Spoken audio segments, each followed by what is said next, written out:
مجھ سے بڑے 2 بھائی اور بہنیں تھیں۔ میرا نمبر 5واں تھا۔ ہونا تو یہ چاہیے تھا کہ چھوٹی ہونے کے ناطے سب مجھ سے پیار کرتے، مگر ایسا نہ تھا۔ والد کے علاوہ سارا گھر مجھ سے نفرت کرتا تھا، خاص طور پر والدہ۔ بات بات پر جھڑکتی تھیں اور دھتکارتی بھی تھیں تو میں پریشان ہو جاتی، جبکہ میرے باقی بہن بھائیوں پر وہ جان نثار کرتی تھیں۔ محبت کی اس تفریق پر پہلو سوچتی، مگر اس سوال کا جواب نہ مل پاتا کہ والدہ اور باقی بہن بھائی مجھ سے ایسا سلوک کیوں کرتے ہیں، یہاں تک کہ احساس کمتری کا شکار ہو گئی۔ وقت کے ساتھ ساتھ ان کی نفرت میں اضافہ ہوتا گیا۔ ایک والد اور دوسری ہستی دادی اماں تھیں۔ یہ دونوں ہی مجھ سے پیار کرتے تھے۔ پڑھنے کا بہت شوق تھا، مگر والدہ کو میرا اسکول جانا بالکل پسند نہیں تھا۔ وہ مجھ پر جھوٹے الزام لگاتی تھیں، میرے نام سے خط لکھ کر آنگن میں پھینک دیا کرتی تھیں، پھر والد سے جھڑکتی تھیں کہ تمہاری بیٹی خراب ہے اور پاس پڑوس کے لڑکوں سے دوستیاں کی ہوئی ہیں۔ کوئی سگی ماں کیا ایسی الزام اپنی بیٹی پر لگاتی ہے؟ لیکن والدہ لگاتی تھیں، حالانکہ وہ تو میری سگی ماں تھیں۔ کم از کم میں تو یہی سمجھتی تھی۔ ایک دن والدہ نے مجھ پر الزام دھرا کہ اسکول جانے کے بہانے سہیلی کے گھر جاتی ہے۔ یہ ناحق الزام لگا کر مجھے اسکول جانے سے منع کر دیا گیا۔ اس دن دل کھول کر روئی اور والد کے پاؤں پکڑ کر پوچھا، سچ بتا دو ابا، اماں مجھ پر ایسے الزام کیوں لگاتی ہیں؟ باقی بچوں سے تو بہت پیار کرتی ہیں، ویسا پیار مجھ سے کیوں نہیں کرتی؟ والد اپنے آنسو پوچھتے مگر بچا نہ بتاتے، بس اسی قدر کہا، بیٹا ہر ایک کا اپنا اپنا نصیب ہے اور تیرا نصیب ایسا ہی ہے، صبر سے کام لے۔ بہت سے کام ایسے ہیں جو کہ اللہ کے اوپر چھوڑ دینے چاہیے۔ میں نے صبر سے کام کیا اور خود کو بہلاتی کہ والدہ اور بہن بھائی اگر پیار نہیں کرتے تو دادی اور ابا تو کرتے ہیں۔ تعلیم چھوٹ گئی، گھر کا کام کاج کر کے اماں کو آرام دینے کی کوشش کی، جبکہ بڑی بہنیں تو کام کو ہاتھ بھی نہ لگاتی تھیں۔ دونوں بہنیں اپنا سارا کام مجھ سے کراتی، پھر بھی خوش نہ ہوتیں، بلکہ الٹا ڈانٹتی ہی رہتی۔ والد ان کو منع بھی کرتے تو والد کے منہ کو آ جاتے۔ والدہ نے تو سر پر کبھی شفقت کا ہاتھ نہ رکھا، باقی رشتہ دار بھی عجیب نظروں سے دیکھتے تھے۔ ماموں ممانی خالہ جب بھی آتے میرے باقی بہن بھائیوں سے تو پیار جتاتے اور میری طرف تو دیکھنا بھی گوارا نہ کرتے۔ تبھی میں سوچتی، ضرور کوئی نہ کوئی بات ہے کہ اس گھر میں ایک والد کے سوا اور کوئی مجھ سے پیار ہی نہیں کرتا، مگر یہ بھید بعد میں کھلا۔ ہوا یوں کہ میرے والد نے چھپ کر ایک دوسری شادی کر رکھی تھی۔ میری پیدائش کے وقت والدہ انتقال کر گئیں تو مجبوراً والد کو وہ مجھ چھوٹی سی بچی کو پہلی بیوی کی گود میں ڈالنا پڑا۔ جب سے آنکھ کھولی انہی کو والدہ کے روپ میں دیکھا، انہی کو اپنی سگی ماں سمجھتی رہی۔ والد کی وفات کے بعد میری زندگی اور تنگ ہو گئی۔ ایک روز میری والدہ، جن کو میں اپنی سگی ماں سمجھتی تھی، انہوں نے مجھے اونے پونے داموں بالا خانے جا کر فروخت کر دیا۔ میری عمر بھی چھوٹی تھی، مجھے سمجھ ہی نہ آئی کہ میں کہاں پر لائی گئی ہوں۔ جب سمجھ میں آئی کہ میں ایسے ٹھکانے پر پہنچ گئی ہوں تو دل خون کے آنسو رونے لگا۔ دل سے دعا نکلتی کہ کاش میں بھی والدہ کے ساتھ ہی مر جاتی تو ایسی جگہ پہ تو نہ پہنچتی۔ بالا خانے کی زندگی سے تنگ تھی۔ اب میں یہ چاہتی تھی کہ کوئی عزت سے مجھے یہاں سے بیا کے لے جائے۔ سوچتی کہ کاش والدہ مجھے بالا خانے فروخت کرنے کے بجائے کسی بھکاری سے ہی بیا دیتی تاکہ عزت کی زندگی تو گزار سکتی۔ اب میری یہی خواہش تھی، گھر بسا کر عزت کی زندگی گزارنا چاہتی تھی، مگر ہم ایسوں کے ساتھ دولت مند اور عیاش مرد راتیں تو گزار لیتے ہیں لیکن ہمیں گھر کی عزت بنانا نہیں چاہتے۔ یہ تو ایک مانی ہوئی بات ہے۔ گھر بسانے کے اشتیاق میں دو چار چاہنے والوں سے لگاوٹ کے انداز بھی اختیار کیے، مگر جو ہی شادی کی آرزو کا اظہار کرتی یہ شرفا بھاگ جاتے۔ بالآخر دل کو ستانا چھوڑ دیا کہ جب قسمت میں نہیں تو شادی کی تمنا کیسی۔ انہی دنوں نواب صاحب کو میری آواز کا جادو بالا خانے کھینچ لایا۔ وہ باذوق تھے، عمدہ موسیقی کی قدردان تھے، خاندانی وفاداری کے سحر سے محصور ہوئے، پھر مجھ سے رفتہ رفتہ مانوس ہو گئے اور میری زلفوں کے اسیر ہو گئے۔ نواب صاحب کی عمر کافی تھی، مجھے ان کا والہانہ پیار ملا تو میں بھی ان کی شیدائی ہو گئی، سدھ بدھ کھو بیٹھی۔ انہوں نے ایک دن باتوں باتوں میں پوچھا، اجالا اپنی کوئی خواہش تو بتاؤ۔ میرے منہ سے بے اختیار نکل گیا، کاش اسی جنم میں آپ کی دلہن بن سکتی۔ بڑی حسرت سے یہ بات کہی کہ وہ گہری سوچ میں ڈوب گئے۔ میں سمجھ گئی کہ اجالا کی صرف وہی پروانے نہیں ہیں، اور بھی بہت ہیں جو مجھ پر نوٹ نچھاور کرتے ہیں، تو نواب صاحب کو یہی بات پسند نہیں۔ بھلا کیسے ایک بکاؤ عورت کو کوئی اپنی عزت بنا سکتا ہے؟ چھوٹا منہ بڑی بات ہو گئی اور میں شرمندہ سی سکتے میں بیٹھی رہ گئی۔ انہی دنوں ہندوستان کی تقسیم کا مرحلہ زوروں پر تھا اور نواب صاحب نے بھی ہجرت کا قصد کیا۔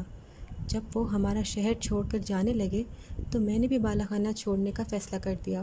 تہیہ کر لیا کہ ان کے پاؤں پکڑ کر شریفانہ زندگی کی بھیک مانگوں گی تاکہ وہ مجھے بھی ساتھ لے جائیں۔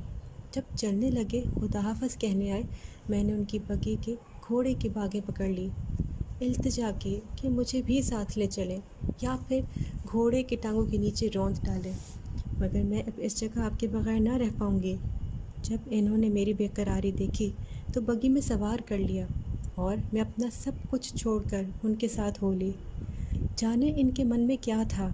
بہرحال جہاں انہوں نے مجھے اس رات ٹھہرایا وہ ایک سائیں کا ڈیرا تھا اور وہاں بھوسے کے ڈھیر پڑے ہوئے تھے۔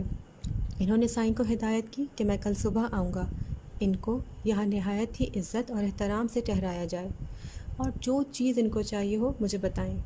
وہاں ایک کمرہ بنا ہوا تھا جس میں پلنگ سیٹ تھا اور وہ اس کو رقم بھی دے گئے تھے تاکہ کھانے کا انتظام ہو جائے، ان کو کوئی تکلیف نہ ہو۔ نواب صاحب دراصل مجھے اپنی بیوی کے روبرو لانا چاہتے تھے، اسی وجہ سے کسی دوست یا واقف کار کے گھر نہیں ٹھہرایا۔ وہ یہ بات راز میں رکھنا چاہ رہے تھے۔ رات کو سائیں نے اس کمرے میں ٹھہرایا جو سجا ہوا تھا اور نواب صاحب کا ہی یہ خفیہ بیڈ روم لگتا تھا۔ سائیں نے کھانے وغیرہ کا پوچھا اور با ادب ہر ضرورت کا خیال رکھا۔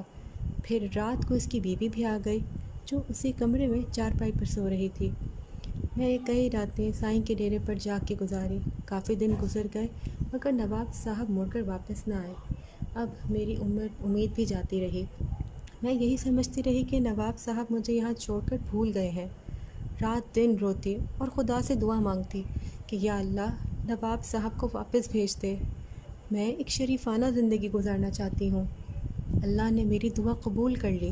ایک روز نواب صاحب اپنے ساتھ قاضی اور دونوں بھائیوں کے ہمراہ آ گئے۔ میں یہ دیکھ کر حیران رہ گئی کہ یہ دونوں حضرات بھی نواب صاحب سے پہلے میرے شہدائی رہ چکے تھے اور اکثر بالا خانے پر بھی گانا سننے آتے تھے۔ انہوں نے مجھے پہچان لیا اور شرمندہ ہو کر بولے، اجالا جی تم؟ اس ایک جملے نے ساری حقیقت عیاں کر دی کہ یہ بھی میرے دیوانے رہ چکے تھے۔ نواب صاحب کا رنگ بدل گیا اور تیوریوں پہ بل پڑ گیا۔ جانے وہ کیا کہہ کر بھائیوں کے ساتھ لائے تھے۔ وہ تو پہلے ہی مجھ سے شادی کرنا نہ چاہتے تھے۔ جب سگے بھائی میرے آشنا نکلے تو یہ پھر ڈھول کیوں میرے گلے پہ ڈالتے۔ ہمدردی میں ہمراہ لے آئے تھے اور اب پچھتا رہے تھے۔ جن پر تکیہ کیا وہی پتے ہوا دینے لگے، تو پھر کسی اور نے کیا میری کشتی کو پار لگانا تھا۔ میں اس صورتحال سے گھبرا کر ساروں قطار رونے لگی۔ اب یہ تینوں سر جوڑ کر بیٹھ گئے کہ اس کا کیا کریں۔ مشورے کے بعد یہ حل نکلا کہ قرعہ نکال کے جس کی نصیب میں یہ بلا لکھی ہے وہی اپنے سر لے لے، شاید اس سے خدا ناراض نہ ہو۔ یہ آسرا چھوڑ دیں گے تو کہاں جائے گی، کیونکہ ان دنوں حالات بھی کچھ اچھے نہیں تھے۔ دشمنوں نے اچھے بھلوں کی نیندیں اڑا دی تھیں۔ قرعہ اندازی قاضی صاحب نے کی تو قرعہ میں نواب صاحب کے چھوٹے بھائی کا نام نکلا۔ میرا دل مرجھا گیا۔ میں چاہتی تھی کہ نواب صاحب کے نام میرا فعال نکلتا، مگر قدرت کو کچھ اور منظور تھا۔ یہ سوچ کر میں نے اپنا دل مضبوط کر لیا، لیکن حیرت انگیز طور پر چھوٹے بھائی نے مجھ سے نکاح کرنے سے انکار کر دیا۔ وہ کہنے لگا میں ہرگز اسے نکاح نہیں کر سکتا، اور میں کٹلی بنی تینوں بھائیوں کے درمیان اپنی قسمت کے فیصلے کا انتظار کرنے لگی۔ تینوں بھائیوں کی کافی تکرار کے بعد یہی فیصلہ ہوا کہ نواب صاحب ہی مجھ سے نکاح کریں گے۔ یہ سن کر میرا دل کھل اٹھا۔ دل سے چاہتی تھی کہ میں نواب صاحب کی ہی دلہن بنوں۔ یوں قاضی صاحب نے میرا شرعی نکاح نواب صاحب سے پڑھا دیا۔ میری قسمت اچھی تھی کہ نواب صاحب کی پہلی بیوی کے بچے نہ ہوئے تھے، مجھ سے ہی صاحب اولاد ہوئے اور پھر نبھایا بھی۔ میرا ان سے ناتا ان کے بچوں کی وجہ سے ہی تھا۔